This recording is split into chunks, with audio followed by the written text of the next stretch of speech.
Like the big thing for APAC South is we have like 13, 14 countries with multiple languages. But Right. what that also means is that the brands aren't usually like across the whole region. Like we've got Mm. OCE, that's Australia and New Zealand. Like those brands don't reach out into parts of Asia. Like even if it's say Logitech, for example, they've got headquarters for Asia and OCE. So you'd have to essentially talk to two brands to get one brand Oh. because yeah, they're like, oh, is it just OCE or is it just Asia? And it's like, no, it's both. And they're like, oh, that's not really for us then.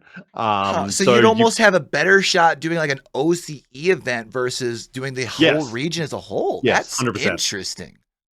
But obviously that doesn't draw in the same viewers.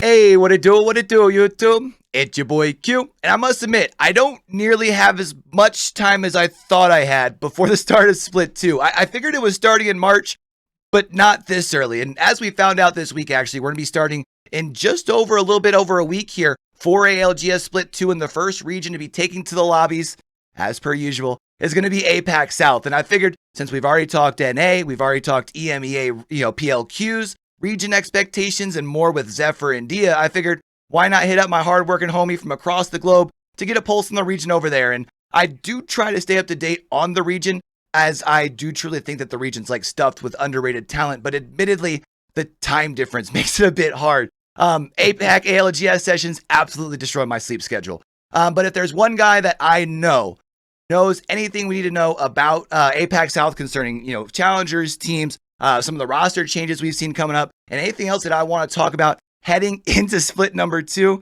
it's definitely going to be this guy here, someone who really understands the scene, keeps a good pulse on it. Brad, thanks for taking some time to stay up late on your end of the world to talk and chat some Apex with your boy today. How you doing? And for anybody tuning in who might not know a little bit about you, tell us about yourself. Yeah, thanks for having me, Q. I'm a ALGS caster of the Challenger Circuit, Pro League qualifier, and Last Chance qualifier variety. Yeah, I also run the Pro League scrims, help out with Challenger Circuit, broadcast kind of anything and everything that is around OC and APAC South, and just absolutely love making content and getting to know these players and helping out where I can, basically. Absolutely love it. So how did you fall into the esports coverage thing? Because I'd imagine with as much work as you put into Apex these days, you don't get to play it that much, right? And, as something that obviously I know you love to do, like what motivates you the most? Because I know most mornings when I wake up, you're covering something on your channel, whether it's, an event, scrims, or even like those clan war things that I see you hosting from time to time. So what drives you to be like the hardest working dude in the region?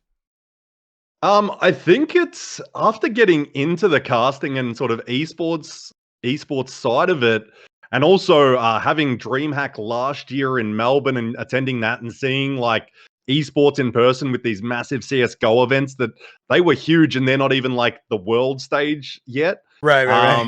It really made me get a good idea of what esports can be, and like it's as an older gentleman, it's one of those things that didn't exist as a kid, even as a teenager at around 21 years old. And it's like, yeah, man, I would have loved to be a part of it. Now, seeing these guys and getting to know them, it's like, oh, how can I help them achieve these things? Because it's pretty awesome. I'll be straight up honest. I'm super freaking jealous of what they're able to do and have the possibility to do if they're willing to work hard. And that's sort of motivating me. It's not so much like helping the next generation. It's helping the first generation, really, Right. especially of Apex, and getting to know these guys and meeting a few now. And I can tell when I have like behind the scenes conversations with them, like how passionate some of them are for this success and understanding that it's going to be work. And like I've had success in various different things I've done, and now it's fallen into content creation and casting a little bit. And I just love other people's success as much as my own. And it's just, that's motivating me a lot of the times. And yeah, that's kind of it, I guess. Sweet. So, Brad, one thing I love to talk about when I talk about APAC South, It's my belief that it's truly stuffed with some of the most underrated like talent in the ALGS. And I'm pretty confident in saying that you probably feel similar, even though, you know, I hate making assumptions because, you know, what they say about that. But I'm curious, as someone who does put on events and like arguably the most underrated region that doesn't seem to get the most support, more so financially, whether it be from EA or those other bigger sponsors that we do see working with other regions. Talk to me about some of the challenges when it comes to putting these events on. And we'll leave aside the fact that when working as a caster in APAC South, generally that means you're working as the producer, observer, and everything else, because heaven knows I understand that pain. But I'm kind of more curious on the struggles outside of the show side, right? Because it doesn't seem to stop from like weekly events from going on. And as DiA pointed out in my chat with him last week, it definitely doesn't prevent the passion from truly radiating from the region. No, it definitely doesn't stop that. If anything, it kind of motivates it, but it's kind of like not the motivation you would really want. It's unfortunate, but it's also people just love the game at the end of the day. It is, for all its issues and that, if you've played it for a long time and like I have, even though I don't play much anymore, it's an amazing game, and then it's an amazing spectacle at the highest level, and it's good to be a part of that. But the challenges, I think, are mostly fairly obvious. It's just like there's no real way around them. Like the big thing for APAC South is we have like 13, 14 countries with multiple languages. Right. But what that also means is that the brands aren't usually like across the whole region. Like we've got OCE, that's Australia and New Zealand. Like those brands don't reach out into parts of Asia. Like even if it's, say, Logitech, for example, they've got headquarters for Asia and OCE. So you'd have to essentially talk to two brands to get one brand, because I've actually spoken with brands and they don't want to. Yeah, they're like, oh, is it just OCE or is it just Asia? And it's like, no, it's both. And they're like, oh, that's not really for us then. So you'd almost have a better shot doing like an OCE event versus doing the whole region as a whole. Yes, that's 100%. Interesting. But obviously that doesn't draw in the same viewers. Right. And then you introduce China into it, and that adds a whole different scene. And like don't want to get into it too much, but ALGS are pulling out China from its official countries that are allowed to participate. Don't want to go into that too much because that could be a whole nother bag of worms. Yeah, it's a bit, but definitely another conversation. Those are the obvious things, and then it's the other obvious things like for OCE at least, it's a numbers game. Like we don't have as much money for our brands to work with because they're working in a smaller region, and then it's like, oh, it's hard to track numbers as a content creator, streamer, whatever. So you've got those two things working back, which is the opposite when you go to NA, where it's like everyone seems to be able to get involved at every level. So it's just a series of unfortunate events, I guess, in a way. But it's something you got to work through, and it's also, yeah, like you've said, and I've spoken with people at multiple places at like EA that there's like no budget for it, and like I've had conversations recently about that, and it's just like, oh, no budget. It's like, cool. Yeah, great. So it's like one of those things, even with the main broadcast, right? Because if you like the main broadcast is going to be English, like why wouldn't you allow it to be on the Play Apex channel, which then allows a bigger, like when they go live, now everyone's seeing that APAC live, so then they can tune in instead of, granted, obviously, when you have it go somewhere else, they can create their own like revenue stream, but I feel like it lessens the chances of like sight. You know what I mean? But I guess that's the trade-off. Do you want to be able to sort of monetize your own thing, or do you want higher exposure? Because like we know, it's not always good to get paid in exposure. Like it's right. Like in some ways, it's better to have it on your own channel because it's like, well, it's all directly to you. But at the end of the day, it could be, there could be literally 20 times the viewership if you put it on the Play Apex channel. So it's like, what one do you want? So let's talk APAC a little bit outside of I won't say outside of the tournament scene, but let's kind of talk in more ALGS specific, because we are less than a month removed from LAN, right? And as much as I think NA was talked about their dominance at LAN, granted, NA's always talked about at LAN, and that's a whole nother topic. But APAC South were definitely the silent assassins, right? I mean, Wait, there was another region at LAN. I thought it was just an NA LAN. I know, For right? some reason, they put it in Europe. In APAC South, though, they were definitely the silent assassins. They sent 5 teams to LAN, 4 of which were still playing on Sunday, right? The only one that wasn't still playing on Sunday had a player that was, dealing with health issues in the hospital, like literally within 24 hours of the first day of LAN. So, and not just that, but one of the teams that was playing the grand finals was like literally a last day replacement team. Anyways, that's all. It was also not a team that was actually a team together. Yeah. So I know that you obviously have confidence in the boys coming out of the region, but did you see APAC South having that strong a performance? I mean, we're talking 2 teams in the top 7 come grand finals, right? I mean, APAC North sent 10 teams to LAN and only 1 finished top 10, just for some perspective, right? I'll be straight up honest. I thought we were going to have 3. I had higher expectations for EXO in that final day. And I'm sure they did themselves, but they were handicapped a little bit as well because the whole coach situation. Yeah. So it's like, a little bit of everything. And I'm like, I reckon potentially like Exodus is well versed in Apex, even though he's obviously CEO, content creator, he's in a band and he's got a million other things going on. He can give them a different point of view. Sometimes that might be all they need to shake things up and reset and then change. Because we saw them in previous days. They won 2 games in a row in any of those lobbies over that weekend. To do that is pretty crazy. So it's like, that performance, like seeing Moist Esports and Onic. I think Onic were the team that showed up a bit more than I probably expected. Like, very good team, but it seems like both squads have benefited from when Pricey's moved to Moist and then Onic has brought in Shady, and it's like, they seem to both be cooking, like getting 6 and 7. And Onic with the most laid back win in a finals history ever. Literally just a fist bump, and then it's like, let's play again. But it's like, I get it, like job's not done sort of attitude, and I kind of liked it. Whereas Moist, they had their clutch up and exploded out of their desk. And well, they didn't jump on the desk like Mandate by the by stretch of the means. So at least they were able to control themselves on some level, right? Sure. But so it's actually funny. I can't help but laugh that you brought up the Onic Esports thing. I was sitting down editing the chat that I had with Fussy the other day, and I got to the point where I was watching the grand final. I'm like, man, they really do just sit back in the chair, boop, boop. All right, next game, let's get it. Like, we won this game of pubs. Let's go again. Yeah, it's so strange.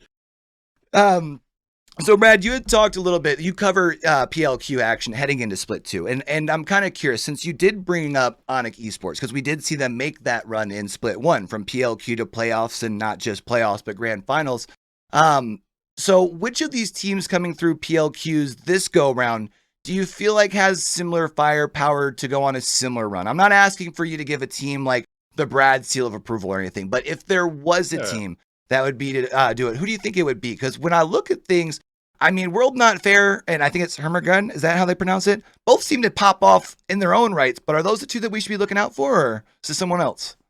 No, I think it's the AGL squad, which even though they're not so proven in Pro League, they're starting to do a little bit in scrims and in tournaments. Okay. And it's Bolin, QQ, Jackie, like Taiwanese, Chinese gamers that, like, they've got Pro League experience on different squads that haven't been too successful. They seem to be playing well, but they seem to be adjusting recently. Like, we saw them in the DOU Defender Cup tournament, winning that one, which had a pretty solid prize pool, like of I think it was over 12,000 Australian dollars, which that'll buy you a few good dinners. But like, they were playing more of a style that's reminiscent of Moist and that, where it's like, you don't need to go aping on the edge every team, which I have previously seen them do. And that's more like, you'll see World Not Fair play aggressive. And they were AGL was getting kills at the end. It's like, they were dominant in Challenger Circuit as Moon Sun, but now AGL and they're the only team I could really see going from Challenger Circuit through Pro League, making it into that top 5 and doing something at LAN. Like, you've got Bolin, but it's hard to know. And it's also, like you've said, APAC South's looking pretty pretty strong up the top now. And Yeah. those teams that went to LAN, they're not going to want to move. Yeah, I mean, you talk about it's pretty stacked at the top, and we won't talk too much about it because I know it's probably a little bit of a sore subject. But unfortunately, APAC South doesn't get any more slots for Split 2. So,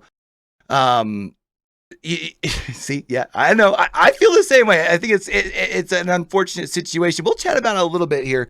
But one thing I do want to talk about while we're talking about teams here, Brad, because this time in between Split, it tends to bring some roster moves, right? Players get dropped. Yeah, just one or two. Form.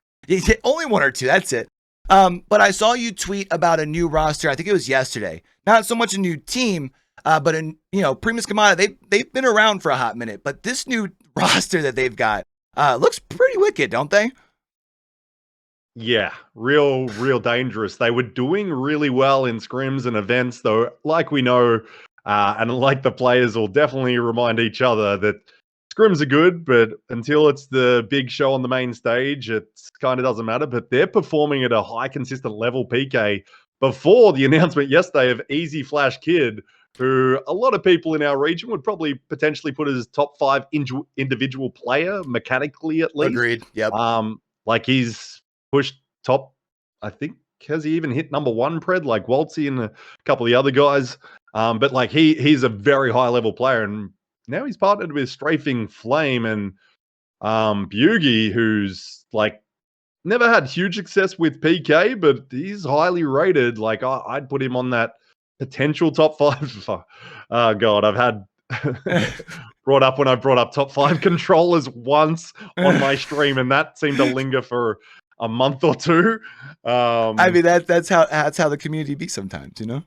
Yeah. There's a few. It seemed to motivate a few people. They were like the Michael Jordan meme, and I took that personally, which I also respect. I'm like, I don't even think my opinion has that much sway on it, but some of the boys it seemed to maybe motivate. I don't know, because like I haven't heard the backroom conversations, but after I said that, a few players just turned up, and I was like, okay, I was wrong.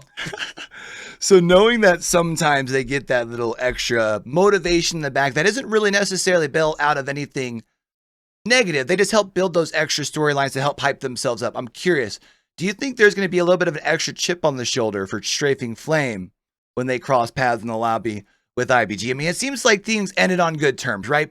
But after my chat with Strafing Flame before London, something tells me that cat's going to be having a hell of an itch for a little bit of a redemption. Wouldn't you agree? Yeah, he's super competitive guy, and I definitely think there's going to be a little chip on that shoulder. And it's, I mean, you don't usually see many, and it ended on bad terms, but that's mostly because of social media. It doesn't look good for anyone if it ends that way. So it's always like, did they? That's like, not that I'm saying this one has, but it's more just like, there's always going to be motivation to prove someone wrong, especially when you go from an org that's been pretty good for the region, I would say, to suddenly freelancing again, looking for an org. But yeah, there's going to be a little bit there. I'm excited to see how things turn up. Now, I am kind of curious. We talked very briefly about the slots or lack thereof heading into Split 2. And I know when I talked to Exodus heading into Split 1 playoffs, we talked about the region a little bit and how I felt the region deserves more slots even before this last performance. But Exodus actually hit me with a relatively spicy take. I'm not sure if you watched that episode, but actually saying that he didn't think the region really was at a point just quite yet to be deserving of more than 5 slots, claiming that with as much depth as there is in the region, he wasn't sure if more than, let's say, the top 5 or 6 teams could truly compete at that like tippity top level of the global stage. But I'd argue that after seeing London, it showed quite the opposite, right? And even let's say when Dark Zero went from APAC South and showed that they can even hang out in, NA region, I think it shows really what's in the region itself, right? And again, let's say Panay doesn't, is it Panay or Panay? I always mispronounce that. Just call him Pana. No one knows. Pana. No one. Okay. But had Pana not been dealing with health issues, we may have even been talking about all 5 teams being in the grand final. So as someone who watches like a lot of APAC-s, in particular the APAC South region, what do you feel would be like that magic number of spots for APAC South? I mean, it's hard to disagree with Exodus because the man's been around a lot longer around the comp scene for APAC-s than I have. because I'm still feel like I'm sort of new. But I definitely think like give us 6 at least. Give us 6. Give us one more. It's also the big thing that sort of goes untalked about with the LAN is how well Dreamfire performed, but it's not the Dreamfire team. One of those players in that Dreamfire team isn't in Pro League. The other one was like filling in from a team that was in the bottom. Right. And it's like, oh, that's how good the mechanics are, like for our region. That we're a very high level, high skill. It's more the play style, and I'm sure if you talk to a lot of the players, especially around OCE, they'd be like, well, it's what's between the ears is the problem for some of our teams more than the ability to shoot straight. And I think that's what it showed to me. It's like, oh, we've got high depth on like ability to shoot. It's like, can we get good IGLs and coaches that can really take advantage of that and turn these teams that just run around a little bit brainless and turn them into straight up like demon teams that know how to win at the highest level. Because, you know, when he had mentioned saying that at that point, I couldn't, again, I was like you, I'm not going to argue with Exodus, you know what I mean? But I'll argue with him. But personally, when I look back, even now, I feel like 6, maybe 7 would be fair. Because let's look back to this last split. If DiA doesn't have their visa issues, I think you include them and Buriram to the 5 teams that they sent to London. And I think the region looks pretty thick, right? I'm not saying all 7 teams go to Grands or anything like that. But I don't think you see but maybe one of those 7 teams in the bottom 10 of 40. And I think that 7 still gives you a good representation of the region. You know what I mean? Yeah. But that's why I'm like with 6, it's like I don't think you jump 2 extra at a time. Right. It should be 5 to 6 to 7. So it'd be like, oh yeah, Dreamfire and DiA are both there at their full strength. And then we see how that goes, and then we argue again for another one. I love it. So this last split, with this last, not even just the last tournament, over the last split, we saw several players doing it, and a lot of people talking about it. The whole input wars and the switch from mouse and keyboard to roller. Now, granted, I think Hal's a little bit different, obviously having that roller background than switching to the mouse and key. But we're seeing other people doing it, and I wanted to ask you because I've seen that Killoposz is switching to roller, and I think you would probably agree one of the more mechanically skilled players in the region. Now all of a sudden, just relying on his thumbs. He only got top 3 at LAN, right, for kills. Like he's not bad. And now he's just relying on his his thumbs. I mean, the next Imperial Hal out of APAC-s coming? Assist. What are you talking about? True. Is this you think this is a temporary thing? Or, because I remember when I talked with Exodus, the thought was if they didn't place where they were thinking they would like to place, one of them might change from MNK to roller. And now it looks like that's indeed setting up into actual fruition. Is this like a long-term thing, or do you think it's just until the whole, I guess, aim assist craze is over?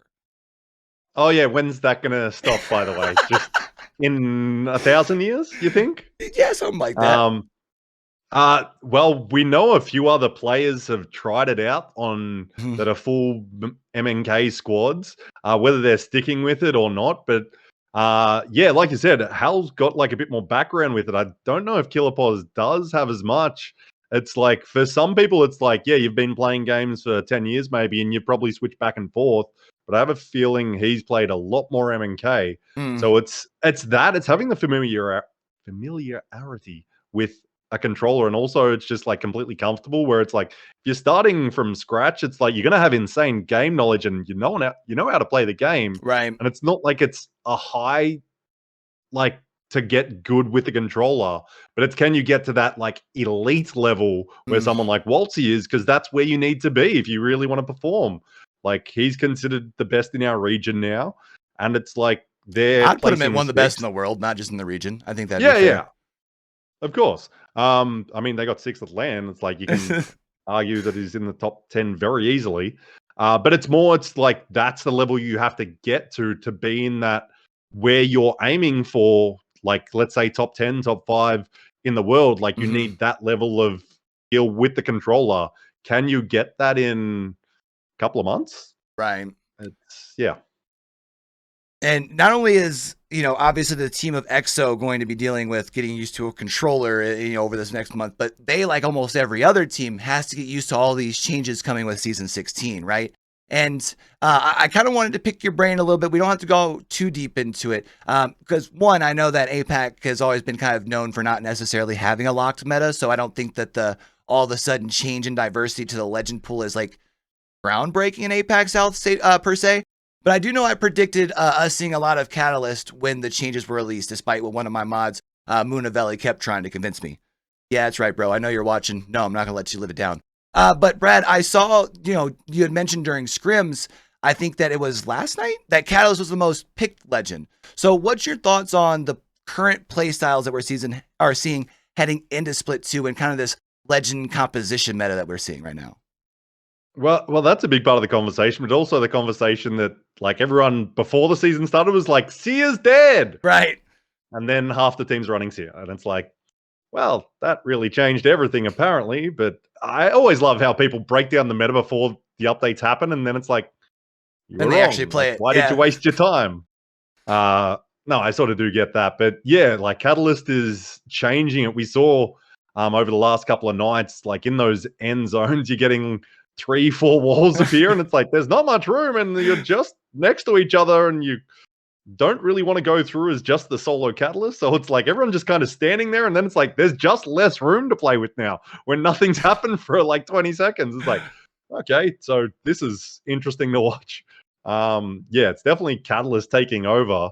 And then, yeah, Seer and Valkyrie, they're still up there. The other big ones, just Wraith is back-ish.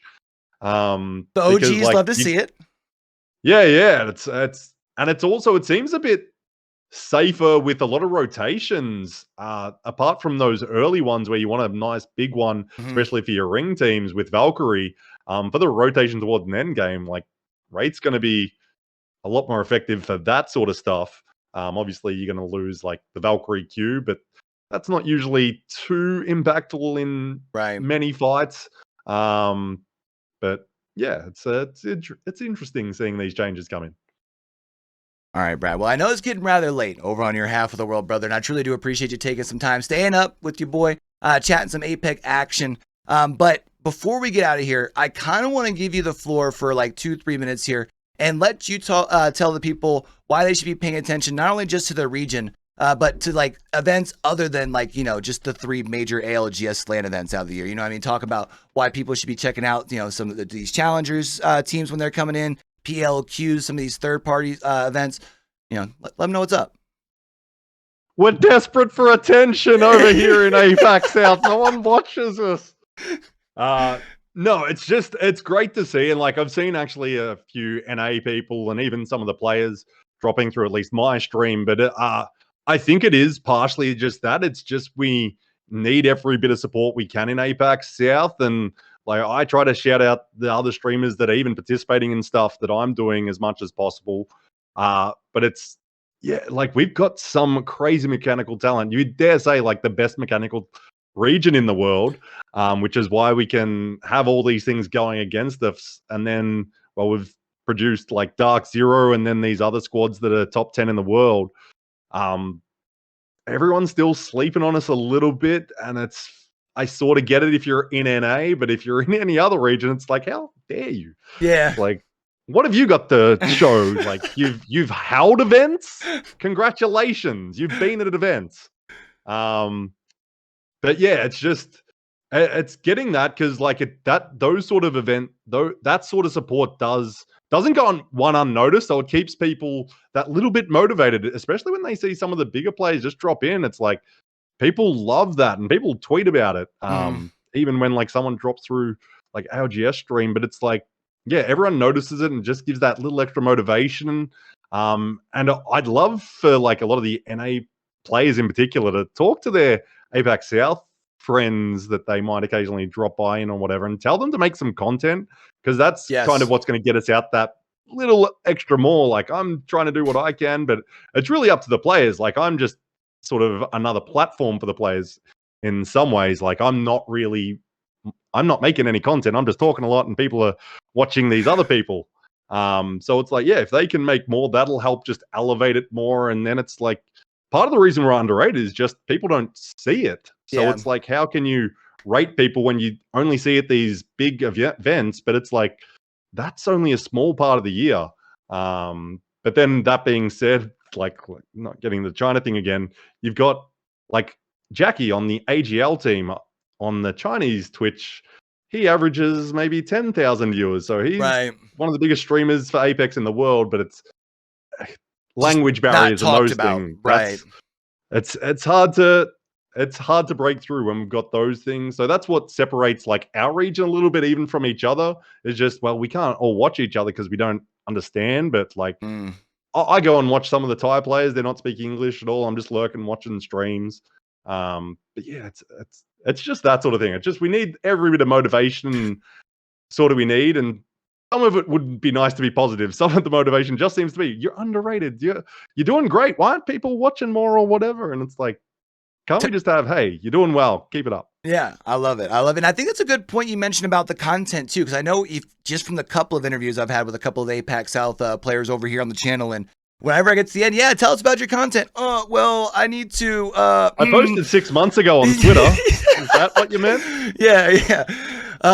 You know, and I can understand it too, because I would imagine, you know, working or competing out of the region, you know, a lot of these, the folks who are competing, they don't have the same, what's the best way of putting it? Opportunity that, let's say, an NA competitor gets to have where they can just compete. If you're competing in ALGS out of the APAC South, you've got to find a way to put, you know, food on the table, roof over your head, because those opportunities, unfortunately, don't just present themselves through gaming. So I kind of get it. But yeah, I definitely think the content side would definitely help as far as that extra little bit of exposure. But Brad, I'm kind of curious, for people who have stuck it out with two beautiful bearded nerds like us talking Apex this long, for people who want to keep up with you, my friend, where can they find you? Social media, stream, YouTube, let the people know. Yeah, Twitch is the main place you'll find me streaming pretty much every day. It'll be Pro League Scrim. So the team you see over at LAN and that, they'll be on my channel and I'll be casting over them. Maybe a little bit more casually and with a few more F or C bombs dropped in because that's what we do in Australia. But yeah, I'm B-Rad over on Twitch. I'm B-Rad TTV for Twitter. They're the sort of main platforms that I'm using. And I'm really just trying to get the attention of anyone and everyone and trying to redirect that towards the players where I can. Sometimes we're having a bit of fun. Sometimes I try to be more serious with it. But yeah, I really just want to help the players. And I've sort of become the middleman a little bit. And I'm making content when the players won't. But I understand why it's hard because, yeah, I disappeared from content for about 10 years. Well, fantastic, B-Rad. Well, man, it's always a pleasure when we get the chance to chat some Apex with you, homie. Maybe we'll have to link up for like a mid-split check-in or something like that over here on the channel. But I do know, again, it's getting pretty late. You're probably just about ready to catch some sleep. So you have yourself a great night, Brad. It was an absolute blast getting to chat with you this morning, homie. Thank you. Really appreciate you, Q. All right. Now, chat, for you guys here on YouTube, how's your sleep since we're talking about sleep? Is it good? The bad? I mean, let's be honest, GamerAdvantage, it is the leader in impactful eyewear technology that has been proven to help you sleep better, focus more, all without distorting color or comfort. It relieves headaches and eye strain, all while fitting comfortably under a headset. So make sure you're staying in the game longer with GamerAdvantage. You only get one set of eyes, so you might as well treat them right. You know what I mean? Link is always going to be down that description below. Code YoBoyCue at checkout saves you that 10%. But we're going to go ahead and wrap things up as far as for your boy for tonight. Don't forget that every like and comment really helps me out on the new YouTube channel with that tough YouTube algorithm. It helps my content get in front of more people, so you'd really be helping me out. And I don't know, tell me your favorite part of the interview. Tell me who else you'd like me to try and sit down with and talk Apex. Or I don't know, just say what's up. But if you made it this far in the video and you want to keep up with more weekly news, updates, interviews just like this, go ahead and smack that subscribe button, turn those notifications on, and we'll catch y'all right back here. All right. And until we do catch y'all over here, don't forget, with everything crazy going on in the world today, be true, be you, be sincere, game hard and love harder. All right, y'all, that's Brad. I'm Q, signing out. If you ain't show something, you just don't wanna be me, but you will